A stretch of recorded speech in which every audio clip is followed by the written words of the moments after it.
Apple ემზადება, უпростоრად Apple-მა უკვე დააპატენტა ახალი ტექნოლოგია, რომლის საშუალებითაც ვინც Apple-ს იყენებს, ალბათ კარგად იცის როგორი ელემენტის პრობლემა ტელეფონებში. შესაბამისად, Apple-მა დააპატენტა ახალი ტექნოლოგია, რომლის საშუალებითაც დატანვის ახალი სისტემა იქნება შესაძლებელი. ანუ როგორ მოხდება ახლა ეს? როგორც ისინი იძახიან, იქნება სპეციალური დოკი, ანუ გამოვა სპეციალური დოკი, რომელზეც მაგნიტის პრინციპით, აი ახლა Apple-ის ლოგოსთან Apple-ის ლოგო იქნება ესეთი რაღაც მაგნიტის მსგავსი ბატერიისგან დამზადებული. ეს დაკავშირდება ამ დოკთან და შედეგად როგორც ისინი იძახიან, გვექნება საშუალება რომ ტელეფონი უფრო სწრაფად იყოს დატანილი, უფრო დიდხანს გაძლოს ელემენტმა.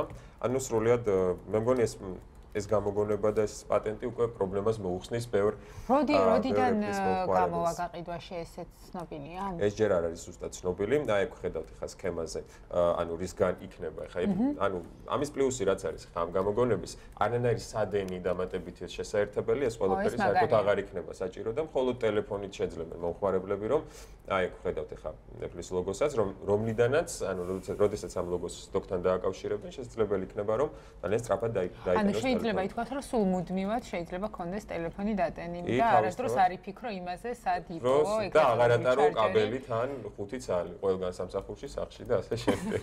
ხო, ძალიან მაგარი ამბავია ნებისმიერ შემთხვევაში განსაკუთრებით იმ ადამიანებისთვის, რომლებიც მუდმივად ტელეფონზე არიან მიერთებულები და ყველაფერს და საქმეს, აი მაგალითად ნასტასია, ყველაფერს აკეთებს ტელეფონით. მეც ხშირად შემქვნია ახლა პრობლემა, როდესაც ძალიან საჭირო დროს ვერ დამიტანია ტელეფონი. რაც უფრო ჭკვიანები არიან, უფრო მეტ ბატარეას ანუ წყაროს მოითხოვეს. გიგი გვეკითხება ახლა ჩვენი პროდიუსერი, მაგრამ დოკი ხო უნდა გქონდეს რა მნიშვნელობა აქვსო და რა თქმა უნდა დოკს იყიდი გიგი შეიძენენ, მაგრამ ტექნოლოგია იმის საშუალებას მოგცემს, რომ უფრო სწრაფად და უფრო ხარისხიანად დავტანოთ. დოკი უნდა გქონდეს კი.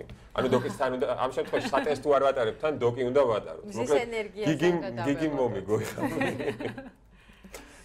კიდე რაზეც შეგვიძლია ვისაუბროთ, ანუ მოგვიანებით მოგაწვით ლინკს, როდესაც ერთ-ერთ მამაკაცს შეექმნა პრობლემა, უჯდებოდა ტელეფონი და ის აძურა ბროდვეის სცენაზე შუა სპექტაკლის დროს და ასე დაიწყო ტელეფონის დატვირთვა.